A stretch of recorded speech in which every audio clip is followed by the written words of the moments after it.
আজকে বিজয়া দশমী, তাই রেডি হয়ে যাচ্ছি মন্দিরে। মা আসেন, থাকেন, আবার বিদায় নেন। এই মিলন আর বিদায়ের মাঝে থেকে যায় আমাদের ভালোবাসা, আর অপেক্ষা থাকে আগামী বছরের। আর এটা হচ্ছে আমাদের নামপাড়া মন্দিরের মান ঠাকুরান বিসর্জন। আজ মান ঠাকুরান বিদায় নিচ্ছেন। পুজোর কটা দিন চোখের পলকে কেটে গেল, আর সকলে প্রদীপ, আগরবাতি, সিঁদুর দিয়ে চুমাচ্ছেন, আর এই বছরের মতো ঠাকুরকে বিদায় দিচ্ছেন। তারপর সিঁদুর খেলা শুরু হয়ে গেছে। আর বাঙালি নারীদের এই অনন্য রীতি সিঁদুর খেলা। একে অপরকে সিঁদুর দিয়ে শুভকামনা জানানো হয়। আর বিবাহিত নারীরা একে অপরকে সিঁদুর দিয়ে আশীর্বাদ করেন, যেন সংসার সুখের হয়, মায়ের আশীর্বাদে জীবন ভরে ওঠে।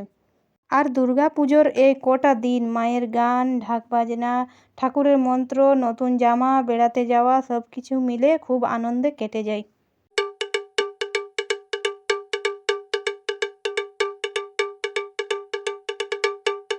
তারপর সকলেই প্রণাম করে নিল।